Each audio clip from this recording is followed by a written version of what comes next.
એટલું બેસી ગયું કે કસોટી ભગવાન કરે એમાં પાછું ગીત આવતું હતું, ચાય ભડબડતી આંખમાં તું નાખજે, આવું તો શબ્દ જ અંદર અહીં આવે ને એટલે બધા ખાજે, ચાય ભડબડતી આગમાં તું નાખજે, આગ બુજાવા જાય. આમ ચાલુ કરે કોટી ચાલુ, ભાઈ મને ચાલુ તો કરું કોટી ગીત જ ચાલુ કરે. એક ગીત નો યોગી આખા કર્ણાટકમાં એવો જમે, પાછો મારવાડીઓ ગુજરાતી ગીત ગાય, આશ્ચર્ય આનંદ આવે. ધર્મચક્ર તીર્થ છે. પરમ પૂજ્ય જગવલ્લભ શ્રીજી મહારાજાએ સંકેત સાધના અનુસાર તીર્થ ઊભું કર્યું. માનીભદ્ર દાદાની એમને સહાય, માનીભદ્ર દાદાએ સંકેત કર્યો. સૂર્યાસ્ત થાય એટલે દેરાસર ત્યારે માંડલિક, સૂર્યાસ્ત થશે એટલે દેરાસર પરંપરા પ્રમાણે એ લોકો માંડલિક કરી દે છે.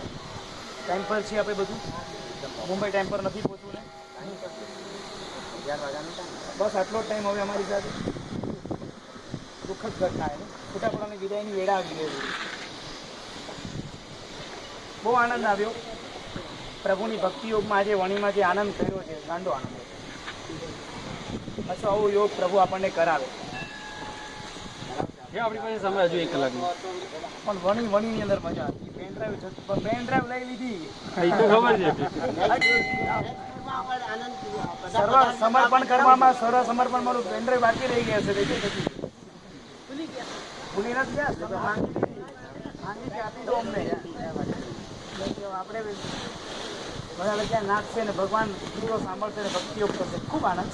આ ધર્મચક્ર તીર્થ, ધર્મચક્ર એટલે શું? જ્યારે પ્રભુનું સમવસ્ત્રણ મંડાય ત્યારે સમવસ્ત્રણની નીચેની બાજુમાં આવું એક ચક્રડું બને, બાજુમાં 2 હરણ બતાવેલા, એ ધર્મચક્ર હતા. અને ધર્મચક્ર એટલે એમ કહે કે અહીંયા હા બસ હમણાં નહીં આપણે પતે ભાઈ, તમે ત્યાં જોવા માટે જોજો. 2 મિનિટ આવી જાઓ જલ્દી. અને ધર્મચક્રમાં સામે દેખાય ધર્મ હરણ ચક્ર હવે આવું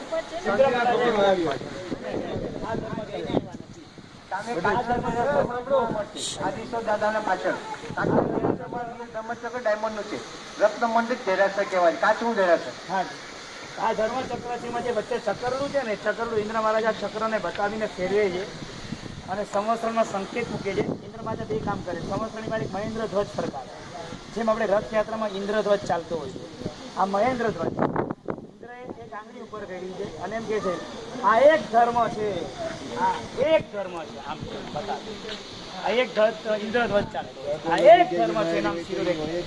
અને બીજા ધર્મચક્રની સ્થાપના કરે. એ ધર્મચક્ર એમ કે છે કોઈ પણ દુનિયાના ધર્મના શાસ્ત્રો લઈને તમે આવો, એ શાસ્ત્રોની વાત જૈન દર્શન સાથે તે જ કરો, તમને જૈન શાસ્ત્રમાં એના બધા જવાબ તમને મળશે. અને એ લોકોના શાસ્ત્રમાં જવાબ તમને અધૂરા છે એની સાબિતી મળશે. વિજ્ઞાનની કોઈ પણ શોધ ધર્મના શાસ્ત્રના પાના પર અંકિત છે. એ બેબી ટ્યુબ લઈ આવ્યા, નિષ્લા રાણીનું જોયું કે ગર્ભ ટ્રાન્સફર થાય છે, એ કરવા લાગે શાસ્ત્રમાં લોકો. એ લોકોએ જોયું કે મોબાઈલ ફોન તરંગ જોયા, શાસ્ત્રની અંદર શબ્દની વાત બતાવી છે કે ભગવાન મહાવીર સ્વામી અનુત્તર દેવની અંદર ઉપર સેટેલાઇટની વગર મનથી જવાબ પહોંચાડે છે, ચોક્કસ અવાજ પહોંચે છે, પહોંચાડો ગમે તેમ કરી. શાસ્ત્રમાંથી એક પાનું શોધ્યું અને સંશોધનમાં લાગી ગયા અને સંશોધન કરવા લાગ્યા. દુનિયાની વિજ્ઞાનની કોઈ પણ શોધ એની અંદર મળશે. 2 વિમાનમાં પ્લેન મળી ગઈ, બધી જ શોધ મળી ગઈ, કોઈ પણ શોધ બાકી ન રહે, બધી જ શોધ શાસ્ત્રથી અંકિત છે. અને આટલું બધું જ્યારે આઈન્સ્ટાઈન પણ લખે છે કે હું વિજ્ઞાન તરીકે જુદી વસ્તુ છે, બાકી ઈશ્વરમાં હું પણ માનું છું અને મને જૈન ધર્મ મળે એવું હું ઈચ્છા. આઈન્સ્ટાઈન જો આ વસ્તુ બોલે એટલે આપણા માટે તો બહુ ઊંચી ગૌરવની વાત કહેવાય. દુનિયામાં સૌથી હાઈએસ્ટ માઇન્ડ જેને વપરાયું છે એનું બ્રેઇન, એ બ્રેઇન આમ વૈજ્ઞાનિકોએ મૂકી રાખ્યું છે. અને એ જો એમ કહેતો હોય કે આ ધર્મ મને મળવો જોઈએ, કારણ કે શાસ્ત્રોના, કારણ કે એને પણ આલંબન શું છે? આ જ છે. અને આલંબનથી એક વસ્તુની સંશોધન કરે. દુનિયાનું કોઈ પણ સંશોધન, રોબોટની વાત આવી કે રોબોટ ચાલે છે. 30 વર્ષની સલાકા પુરુષની અંદર અષ્ટાવધ પર્વતની સ્થાપના થયા પછી અષ્ટાવધનું રક્ષણ કરવા માટે રોબોટ રાખવામાં આવેલા. લોખંડી પુરુષનો પાઠ 30 ચોખ્ખો લખેલો છે. લોખંડી પુરુષો એક્ટિવ થઈને કામ કરતા હતા, યંત્રાત્મક આખું વાતાવરણ ચાલતું હતું. કરોડો લોખંડી પુરુષો ત્યાં બેઠા હતા. એક સંશોધન જોઈએ. વિજ્ઞાન જે પણ તારણ કાઢે, જે પણ શોધે, આ શાસ્ત્રથી અંકિત મળશે. દુનિયાના કોઈ પણ ધર્મના ગ્રંથોમાં જૈન શાસ્ત્રની વાત સીધો તમને કરી નાખે, કોઈ પણ ગ્રંથ. અને સાથે એ પણ થશે કે આપણું શાસ્ત્ર આમ કે એનું શાસ્ત્ર આમ, અને આપણા શાસ્ત્રમાં જે બતાવ્યું છે એમાં પરિપૂર્ણતા, જે બીજે તમને પરિપૂર્ણતા માટે પ્રશ્નાચિહ્ન થઈ શકે. અને આવો ધર્મ, આવી મુખ્યતા, આવી મહત્વતા જો મળી છે એ આ ધર્મચક્ર ત્યાં મૂકીને બતાવે છે ઇન્દ્ર મહારાજા. આ ધર્મચક્ર સમાન છે. આવો કોઈ પણ આ ચક્રની વચ્ચે આ ચક્ર ફર્યું, બીજા બધા ઉડી જશે. આ ધર્મચક્ર એ સંવત્સરણનું નિમિત્ત છે. આજે સાક્ષાત સંવત્સરણમાં છીએ એવી કલ્પના કરી જિનાલયમાં જશું. જિનાલય પણ ચૌમુખી જ છે ને, એટલે જિનાલય ચૌમુખી જ બનાવવાનું હોય. જિનાલય સંવત્સરણ જ બને. હવે તમને એમ થશે કે માટુંગાનું જિનાલય ક્યાં સંવત્સરણ છે? મૂળનાયક પરમાત્મા આવશે દાદા, બરાબર? અને ભમતી ભરો એટલે 3 દિવસમાં તમને મંગલ મૂર્તિ મળે. અને મંગલ મૂર્તિનું લેવલ મૂળનાયક ભગવાનની આંખોની લેવલ, નાકની લેવલથી લઈને લેવામાં આવે. ભલે મૂર્તિ નાની મોટી હોઈ શકે, લેવલ એક હોય. કોઈ પણ જિનાલય સંવત્સરણ જ બનાવવાના આવે અને સંવત્સરણ જિનાલય જ હોય. આ ધર્મચક્રની સ્થાપના હોય અને આવું ધર્મચક્ર આ જૈન ધર્મના અંદર આ ચક્ર આપણને મળ્યું છે. એક વખત જૈન ધર્મનો અભ્યાસ પુણ્યાંથી કરજો. આચરણાનો ધર્મ જુદો છે, આત્માનો ધર્મ જુદો છે, કથાનો યોગ જુદો છે, દ્રવ્યાનક જુદો છે અને સંશોધનનો વિષય એકદમ જુદો છે. અને સંશોધનના વિષયમાં જ્યારે તમે જશો ને તો આખું વિજ્ઞાનનું કોઈ પણ સંશોધન તમે શાસ્ત્રના પાના પર આખું ઉલ્લેખ કરીને બતાવી શકશો કે આટલું ડીપ લઈ જશે. બર્મુડા ટ્રેંગલ કદાચ વિજ્ઞાન ન પહોંચે, શાસ્ત્રમાં એના પણ જવાબ લખેલા છે. એવી ધરતી છે જ્યાં તમારે પહોંચવું હોય તો એવું સાધન લઈ જવું, પાણીમાં ઉડે નહીં, અગ્નિમાં પડે નહીં, બરફમાં ઉડે નહીં. આવું સાધન લઈને તમે જશો તો ત્યાંથી પણ તમે નીકળી જશો. આવા બધો ભક્તિ શાસ્ત્રમાં એટલે આવું સરસ જૈન શાસ્ત્ર આપણને મળ્યું છે અને આવું ધર્મચક્ર આપણને મળ્યું છે.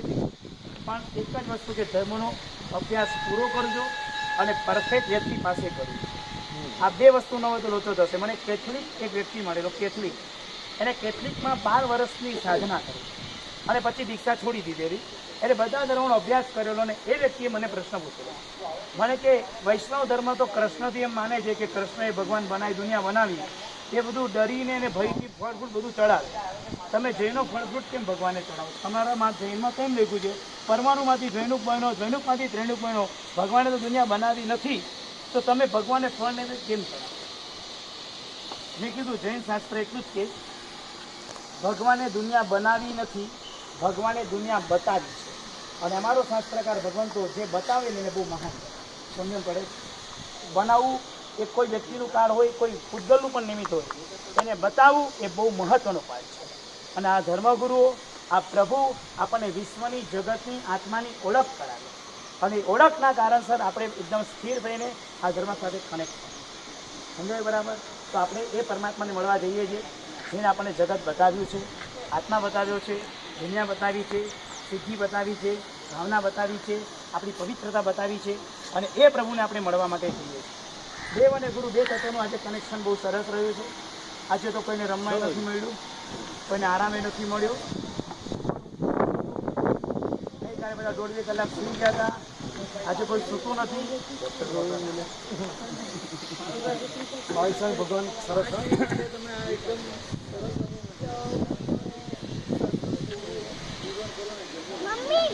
મારી સાહેબ ભગવાનનું સરસ વિચારતા ઉપર અષ્ટાપદ છે, ઉપર બી અષ્ટાપદ, ઉપર અષ્ટાપદ વિતરણ કરે છે.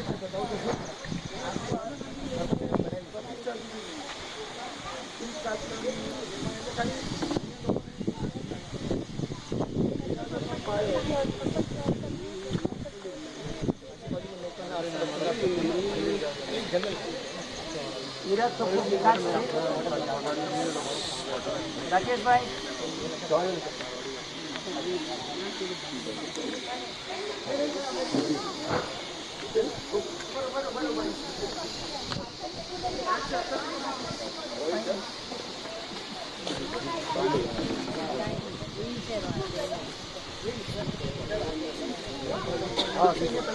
ધર્મચક્ર તીર્થની અંદર આ સુંદર મજાનું શિલાલેખમાં નીચે ભગવાન જ્યારે વિહરણ કરી રહ્યા છે ત્યારે કેવું દ્રશ્ય છે, દ્રશ્ય ખરું ભગવાન કમળ ઉપર ચાલતા હોય, કમળ સોનાના બનાવેલા હોય, ભગવાનનો પગ કમળ પર પડે. ઇન્દ્ર મહારાજ આ બધી ભગવાનની ભક્તિ માટે કરે છે. 2 કમળ આગળ હશે, બીજા ચોટામાં પગલું હશે અને પાછળ 5 કમળ છે. કદાચ એવું પણ દ્રશ્ય હશે, પહેલા બેમાં હશે પાછળ 7 કમળ છે. તમે જેમ કીધું એમ જ 2 આગળ, ત્રીજા ચોટામાં પગ, ઓટોમેટિક કમળ એક આગળ આવશે અને સાથે અષ્ટપ્રાત્યારે ચાલતા હોય. અશોક વૃક્ષ, સૂર્યપુષ્પ ઉપરથી ફૂલો પડે છે, દિવ્ય ધ્વનિ, દેવદુંદુભી, 3 છત્ર, ચામર, આસન, ભામંડલ, આ બધું પ્રભુનું અતિશય બતાવે છે. પ્રભુ જ્યારે વિહાર કરતા હોય ત્યારે આ વૃક્ષો આમ નમે અને આમ સીધા રહે. પંખી ઉપર આમ પ્રદક્ષિણા ફરતા હોય. કાંટા આમ સીધા હોય તો આમ ઓટોમેટિક ઊંધા જાય. કોઈને કાંટા ન વાગે. ષડ ઋતુ સમ કાઢે પડે. ન ઠંડી, ન ગરમી, ન વરસાદ, બધી ઋતુ સમતલ થાય. પ્રભુ જ્યાં વિતરણ કરે ત્યારે 25 યોજન આમ, 25 આમ, 25 આમ, 25 આમ ને 25 ઉપર 125 યોજનની અંદર એક પણ ઉપદ્રવ તો નાશ થઈ જાય. ચારે બાજુ સિક્યુરિટીનું જે કનેક્શન થાય. મોદી જ્યાં પહોંચે ને ત્યાં આગળ એ લોકો તો એવું એક મશીન લગાવે કે જેને કારણે કોઈના મોબાઈલના નેટવર્ક જ ન પકડે. ઝામર કહેવાય. ઝામર લાગે અને એને કારણે બધા નેટવર્ક બંધ થાય. પ્રભુના અતિશયમાં નેટવર્ક બંધ થાય, બધા નેટવર્ક ચાલુ થાય. આ પ્રભુ ત્રણ લોકનો નાથ, બધાના રોગ નિવારણ થાય. એનાથી મને આગળ વધતા હતા જિનાલયની અંદર મુલરાજભાઈએ કીધું ખનનથી શિખર સુધીની વાતો કરીએ. પૂજ્ય ચારિત્ર વલ્લભ સુરેશ્વરજી મહારાજા, વર્તમાન નામ શું છે? હર્ષ વલ્લભ સુરેશ્વરજી મહારાજા શિલ્પ શાસ્ત્રના ખૂબ જાણકાર, અને એમના મિશ્રામાં સુરતની અંદર અંજનસરા પ્રતિષ્ઠા કરવા માટે વિધિકર તરીકે લાભ મળ્યો હતો. એટલે એમનું શિલ્પ શાસ્ત્રની પકડ બહુ ઊંડાણ. શિખર ઉપર ક્યારેય કઠેલો જોવા માટે નહીં મળે. પ્રજા માટે જે બાંધવાનું ને બાંધેલું જોવાની મળે. શાસ્ત્રીય વિધિ નથી. ખનન અને શિલા સ્થાપનથી શરૂઆત. ખાડો ખોદાય તેને ખનન કહેવાય. ખનન પછી 6 મહિનામાં શિલા સ્થાપન થવું જોઈએ. અને 9 પ્રકારની શિલા મૂકવામાં આવે. દરેક શિલાથી લોટી હોય. લોટીની અંદર ધાન્ય ભરવાનું, પારો નાખવાનો, એમાં રત્ન મૂકવાનું, કાચબો મૂકવાનો, અને આ મૂક્યાથી કાચબાની પીઠ પર પહેલી શિલા કુર્મ શિલા મૂકવાની. એના પર 9 ચિત્ર મૂકેલા હોય. એના પર બિંબ, એના પર ભગવાન જે કાચ પર બેસવાના છે એનો પાયો છેક નાખવાનો અને તરત સંતર થતું જાય અને જિનાલયની સેવા. એટલે આપણે જે ભંડાર પૂરે એ ભંડાર ભરેલો છે અંદર ક્યાં સુધી જાય? જ્યાં નીચે લોટી મૂકી છે ત્યાં સુધી. અને જિનાલયમાં એમ લખ્યું છે કે જ્યારે ખાડો ખોદતા બધા કેટલું નીચે જવાનું? પાણી આવવું જોઈએ. કાં તો એકદમ સ્થિર ભૂમિ આવી જોઈએ, કાં તો રેતી આવી. પાણી આવે તો પાણી ચાખવાનું, પાણી મીઠું જ આવે. ભલે અહીંયા આગળ તમને ખારું પાણી દેખાય, અહીંયા મીઠું પાણી. આટલી પ્રભુના અને દેવી દેવતાઓની જાગૃતતા હોય છે. અને એટલી રજા લઈને કરવાનું હોય છે. ખાડો ખોદતા પહેલા ક્ષેત્રપાલ દેવને ભૂમિ દેવતાની એટલી વિનંતી કરવાની, રિક્વેસ્ટ કરવાની, ત્યારે ત્યાં રજા મળે. અને પછી ધીરે ધીરે ખાડો ખોદતા જઈએ એટલે પાણી મળે. અને પાણી મળે એટલે મંગલમય શરૂઆત કરે. આ જિનાલયમાં રેતી મળ્યું હશે કે પાણી મળ્યું હશે, શરૂઆત કરી. જિનાલય જેમ જેમ ચણાતું જાય, શ્રાવિકા વર્ગને તો આનંદ થાય. માટુંગાનું જિનાલય ચણાતું કોઈ જોયું જ? કોઈ ભાગ્યશાળી છે? કોઈ નહીં. શિખર મંદિરની વાત તો ગેરેજમાં કાલે મૂકીને જોયું, હું એમ ન જોવાનું, આ જોવાનું. ગામનું જોયું. એક સેમ શિલા ચણાતી જાય. આખું જિનાલય છે ને સામે તમને દેખાય એ પ્રાસાદ પુરુષ. તમે જિનાલયની બરાબર કલ્પના કરો, એક પુરુષ ઉભો છે, રાઈટ? અને એ જે પ્રદેશીઓની તમને 3 લાઈનો દેખાય છે ને એનો કેળનો ભાગ છે, એને કંદોરો.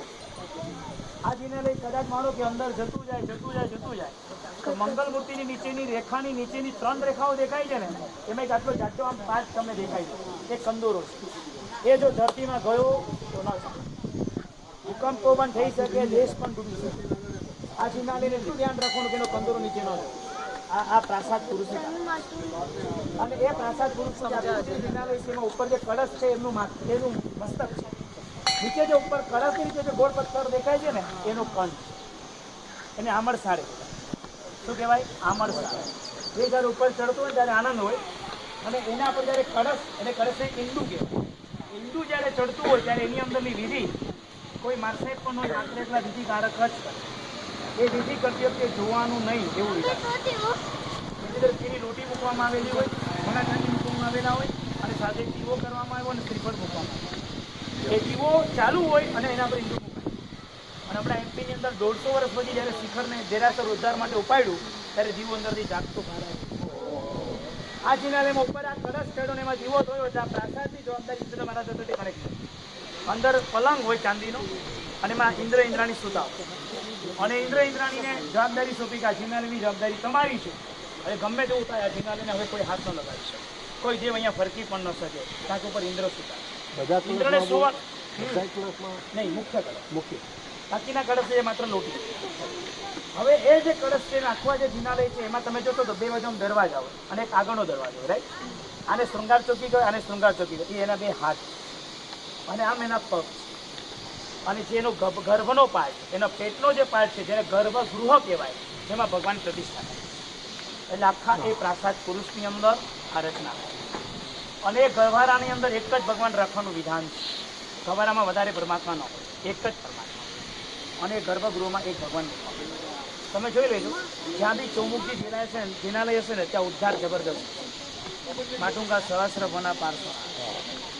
અમને તો ઘર આંગણે ગંગા છે, ફરવાનું નહીં. આમ જાવ તો આમ મળે, આમ જાવ તો આમ મળે. આ જિનાલયો ચૌમુખથી બનાવે એનો આ પ્રભાવ ખૂબ ઉત્કૃષ્ટ છે.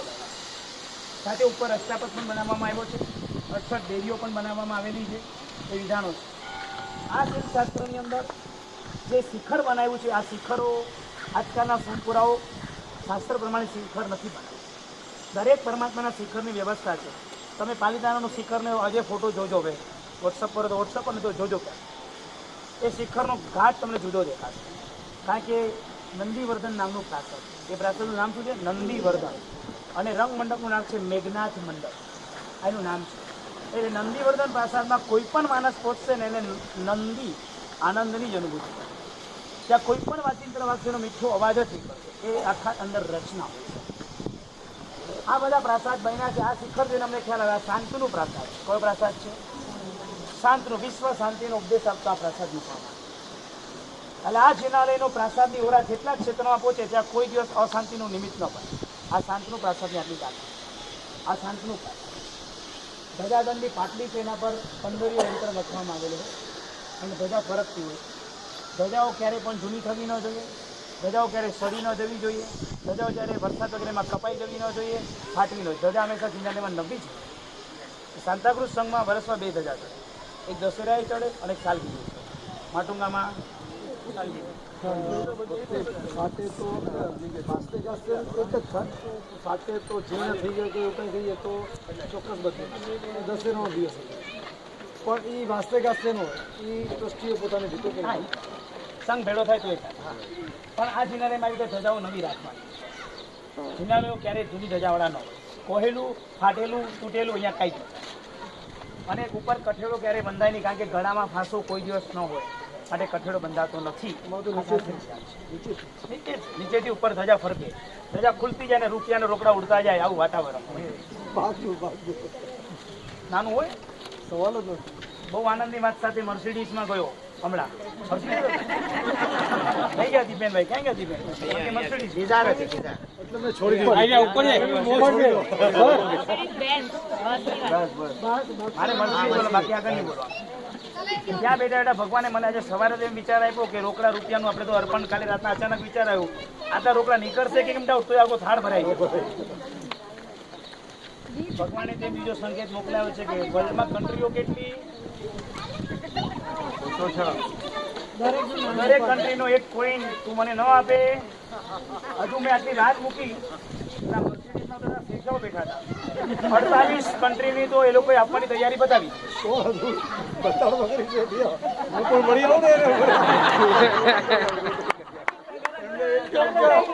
મારે કરન્સી ડોલર બધું જોઈએ છે શાસન માટે. મારે કાંઈ અંગત કાંઈ નથી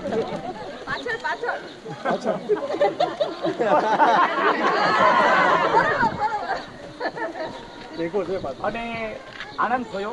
હજુ તો આટલું વિચાર કરું કેમ પ્લાન બનાવશું, માટુંમાં વાસુ દીપે મને રજા આપશે, એ મારા આ બધા ડોલરો સાચવશે, શું કરશે.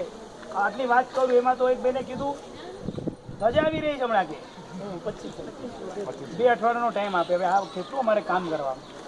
જોશું ભગવાન જ્યારે સંકેત કરશે, પણ હવે આખી દુનિયાની કરન્સી ભગવાનને સમર્પણ કરવાનો ભાવ થયો છે. તમે આજ્ઞા આપો છો? હા, 110%. મારી પાસે પાસપોર્ટ નથી કે હું પોતે ફરી આવ્યો. જેની પાસે પાસપોર્ટ છે પરમિશન આપી દો. ના, ભાભીને જવું છે, ગાડી લેવો. ભાભી જાવ. એના નહીં છે. હું એકલો આવ્યો છું, એકલો જવાનો છું. ખબર છે આફ્રિકાની કરન્સી તેમની પાસેથી જ મળવાની ઘરમાં જોઈ નથી મેં. તું જો એક સારી આ ત્રીજી ઇન્કમ છે બિપિનભાઈ, એક બ્લેક ની હોય એક વ્હાઈટ ની હોય, આ ત્રીજી ઇન્કમ છે. એમાં મોદીને પણ ખબર પડે. મને મિનિમમ જોઈએ છે, પણ મારે એક પ્રસંગ એવો કરવો છે કે આજે તો રોકડાનું વિધાન થતાની સાથે એટલો જ આનંદ આવ્યો. એ વિધાન એવું કરવું છે કે 1 કલાકની ભક્તિ કરીને આપણે પરમાત્માને આખું વર્લ્ડનો નકશો અર્પણ કરીએ. ભગવાન આખું વિશ્વ તારા ભરોસે. અને આવું સરસ મજાનું આપણે કાર્ય કરી પ્રભુની ભક્તિમાં જોડાશું. ચાલો, સમય થયો છે એ જ પ્રમાણે જિનાલયમાં સુંદરજન સ્તુતિ, ચૈત્ય વંદન, ભક્તિયોગ માટે 1 કલાકનો સમય છે આપણી પાસે. ખાસ મહાવીર સ્વામી ભગવાનના નેત્ર જોવું. દરેક પરમાત્માના નેત્રો જોજો, પણ મારી સાહેબ પોતાના નેત્ર બધું એકદમ શાંતિથી નિહાળશું. 5 ને 5 થઈ છે. જિનાલયમાં જોશું, 9 સુધી ફ્રી થશું. બધા પરમાત્માના ઉપર નીચે બધે દર્શન કરીને 6 વાગે ભોજનશાળામાં અને બરાબર અહીંથી આપણે 7 વાગે નીકળી જઈએ. હા, બેસના માટે વર્ષી તપસ્વીઓ વધારો, વર્ષી તપસ્વીઓ બેસના માટે વધારે, એમની વ્યવસ્થાપકો વધારે. પણ આપણે આ જે જાત્રા કરવા આવ્યા તો આપણે તો ખાલી આવી ગયા છીએ દાદાને, પણ જે લોકોએ પોતાની ઊંઘ બગાડી છે, પોતાનો ઘણો ટાઈમ બગાડ્યો છે, પોતાની બધી રીતે જે મહેનત કરી છે અને આ સફળ સરસ રીતે બનાવ્યું છે, એમાં બધા કાર્યક્રમ માટે ખરેખર આપણે પહેલા તો અનુમોદના કરી લઈએ. અનુમોદના.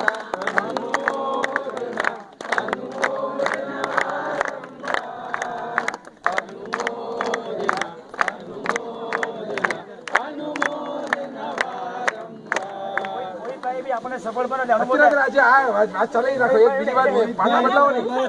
અત્યારે પાટા બદલાવો નહીં. અત્યારે જે ચાલે છે આ ખરેખર આ પણ જે મહેનત છે અમારા છે સંપૂર્ણ. અત્યારે જે છે અત્યારે ખરેખર હું ઉભા રાખો પેલા એ બધા નહીં નહીં એમાં